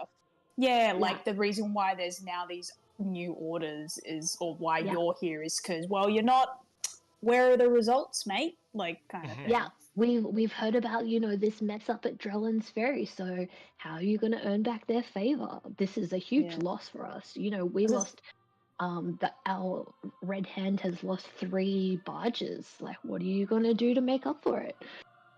They all seem very proud. So, like, this concept of kind of tarnishing their pride a bit. Yeah. Yeah. Maybe. And he says,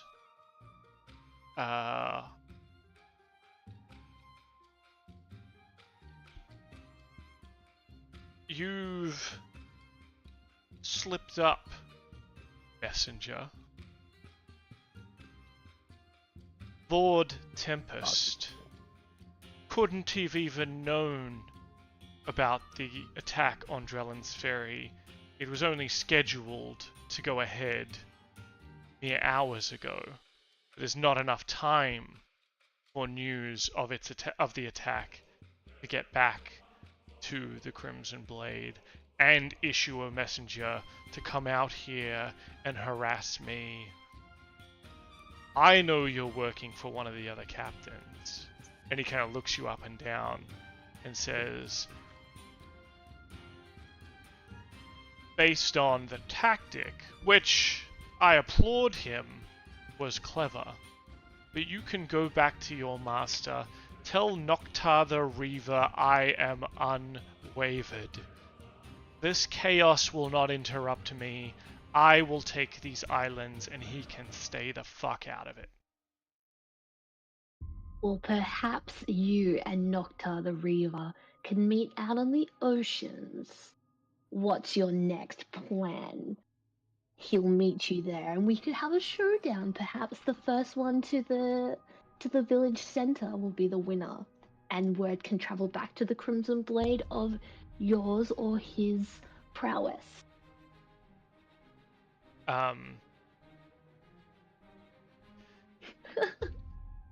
That's a mighty tall order, because the Reaver has a lot of sea elves to get through before he takes these human villages.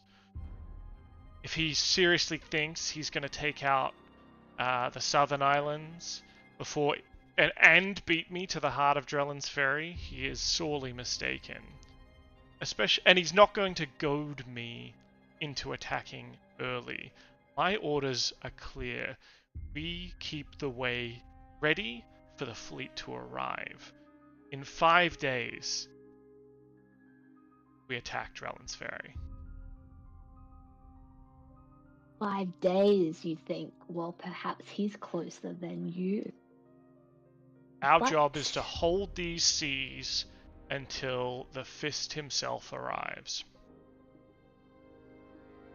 Well, very well. I'll take your message back to him with your compliments, and we'll see. See you in 5 days at Drellin's Ferry.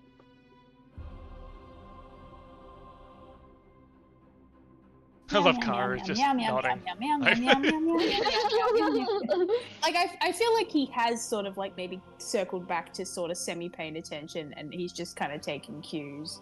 So like Yama's sort of like tone is just kind of like nodding, but he doesn't know what's happened. I think Yama's gonna turn around and like with all like dignity and like shoulders up, and he's just gonna like walk out of there and like shoulder his way like past the guards, as if he really is, you know, the messenger of this guy. Mm-hmm. Cool. Is there anything else you're doing whilst here, or anything you're trying to, you know, get a look at, or, you know, like any other kind of intel you're kind of after, or? Is there, like, Karu weirdly has a passive investigation of 17. I just noticed that. Is Karu able to, because he obviously can't fucking understand anything, at least gauge, like, how many hobgoblins are here, like, as they're sort of walking through, like, get a concept of numbers, and maybe even just, like, do they have any sort of, like, special weaponry or anything? Just, like, as we're kind of, like, shoulder checking our way back out. Sure. Yeah. I think with that, you definitely clock, I mean, similar kind of numbers that you fought on the beachhead seem to be here now. As you look out over the, you know, in one of the sort of windows of the keep out into the cove below, you spot maybe another 4 galleys down there. You know, not all of the crew will be up here at once, right? And who knows, like, how many are out currently raiding at this time. But you definitely reckon there's probably about the same, or maybe even less, hobgoblins that actively raided Drellin's Ferry. These guys don't seem like an occupying force, more just like, again, like, seems like some sort of scout force. And a lot of them are very lightly armored, maybe for ship battle, or maybe just because they're somewhat relaxed here, or they're kind of the scout troops. You know, they're not the heavy hitters. The ones who, as you kind of walk around, the ones who may cause a little bit of problem, obviously there's a big minotaur, and there's a couple of other, you know, those hobgoblin spellcasters you ran into before. You also see a lot of the, like, just basic hobgoblin shock troops that you dealt with on the beach. And they seem to be sort of, a lot of them just seem to be like unloading supplies, loading supplies. This seems to be a sort of a central point where maybe supplies are being brought, organized, and then shipped off to the Navy itself. So anything that's raided seems to be potentially coming here. Okay, that's kind of interesting to know. Potentially. Yeah, for sure. But I'll wait until So wait, I there's can off shit the to overhead. steal? Not even like. Any... Sorry, you go. No, you're right. Are there any like maps out on the like captain's desk when we happen to have been in there? Yeah. I mean, yeah, there was that one that was under a dagger, remember? Like all good maps. Yeah. Passive investigation of 17. Did I notice anything special about that map? You definitely see that it's a map of the area, and it's got a lot of like writing on it over the top of it that seems to not like little ships saying where people are or anything like that. Potentially, but it's in Goblin, so. No, but like, you know, no, I mean like the little, you know how they have like the war maps with the little like actual minis that you can like push around? Right, no, this doesn't seem to be one of those. It's more like a map that was given almost like as an instruction. Like, this is the map, and then there's like notes on the map itself that seem to be. You do catch that in the middle of the map does seem to be a crude drawing of a goblin cutting off the head of a man. Okay. I mean, that's the only thing that's like written. That's not. Yeah. It's the only picture. The only picture. Everything Yeah. else is. Is it very? Is it a very good? Is it a good like drawing? I will. Is it a poorly equivalent drawing? I'm gonna send it to you, Kate, and you can describe. KT, sorry. And you'll just have to like suspend disbelief, because this map I'm going to send you is not of the. It's of the land version of this that comes from the campaign, right? It's funny because I used to have a potion of comprehension, but I used that when we were doing the heist to be able to read the post-it note that had the like how to stop the stone golem shit from happening. But I like saw it in my inventory as 0, and I was like, oh, that would have been sick. So if you can obviously role play the fact that you can't read it, but you can see what I mean about the picture, and imagine that these are islands and an archipelago, not a a forest and so on. The drawing of the goblin killing the human, like cutting the human's head, was actually amazing. It's so good. Yeah, it's actually it's better than poorly drawing. Like, no, that's not possible. Okay, when I say better, I mean like if you were to objectively qualify it on a scale of like how much does it look like a person as opposed to a stick, it's better. But I will say it is missing the charm. The charm. I was going to say the je ne sais quoi, and I don't actually know what that means. It just sounds like the kind of bullshit. It's just missing the goodness. The oomph. Yeah, I will pretend that I cannot read any of that other stuff. Yeah. Just all I think Karu notices like where the writing is, but he doesn't know what it says. So Sure. We can maybe potentially relay that he saw like X's. Yeah, there'd definitely be in X's on certain each spots. island for the towns that you kind of know of, and then like, especially there's definitely that big red line kind of through it of like the path that they intend to go. Yeah, that's cool. Like that's like something that maybe he notices. Are we like back at the ship at this point, or are we still? You tell me. I mean, like Yama, you've kind of stepped out. You've been you weren't necessarily told to leave by this guy, but he's obviously gone like, haha, I'm not going to believe you because I know you were sent here by one of the other captains, and you've played into that and kind of walked out, but he hasn't like gone, get out of my sight or I'll kill you, right? He's just gone like, I don't believe you, you're not going to fool me. I think. Oh, sorry. Oh well, I think if he's not followed us out and we've not been escorted out, we should just continue to walk around as if we belong here. Like, let's go check out, what kind of supplies they have and that kind of stuff. Almost like we're doing an audit. Let's get a clipboard out. Yeah.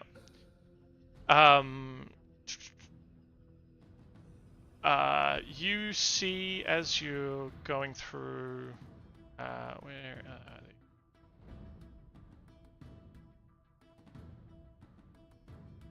are they? Yeah, just people at work here or at different stages of work. There seems to be some, the ones who are working seem to be well organized, and then there are a couple of goblins, like hanging out, maybe by a table playing cards or something like that.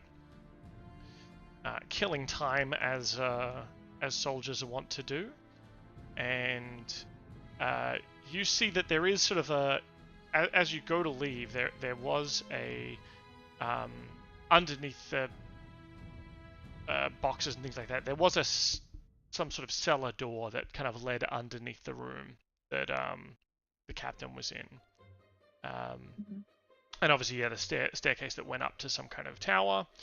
But yeah, you're not stopped, but you're not... If you get too close to people, they kind of give you the, like, side eye of, like, what the fuck do you think you're doing? I don't know you.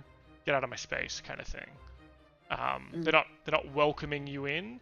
These are clearly, like, potentially a tribe of hobgoblins that have been brought into the Red Hand. And you kind of notice that they all have the Red Hand insignia, but they all have... symbols of like another tribe as well. So like while they're part of the greater Red Hand, they are one of the fingers of the Red Hand, effectively.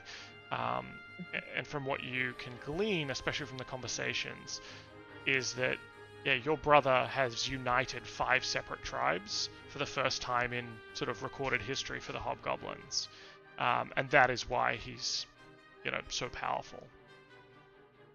Because a lot of the time they would all fight amongst themselves, and in fact a lot of your great deeds were spent fighting other hobgoblins, and and being that unstoppable bulwark for your tribe. We'll close it out soon because it is hitting 9:15, but before we do, Paulie, was there any like little things you wanted to set up or be doing while you're kind of sneaking around? Maybe I am looking for like I mean, Paulie can't help himself. Just looking for where the loot is stored. It'd just be good information to have. Sure. Unless there's something really shiny that I'm going for it. So if you get a little bit of height and you go around, you actually see, you poke your head in and look down. There's a squat building that, what it was used for previously, possibly unclear. You kind of look in, the furniture has been crushed into rubble and a large nest-like mound of tree branches, bones, and bits and pieces of foul-smelling animal parts. Shit. And long, thin spikes of some sort of black material fills the corner of the room. You look down in through a gaping hole in the roof, and you see this creature.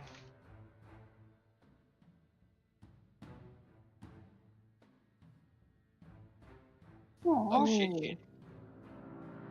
But it has like bat-like wings as well, which are not in that picture. Cool. That's sick. It's very cool.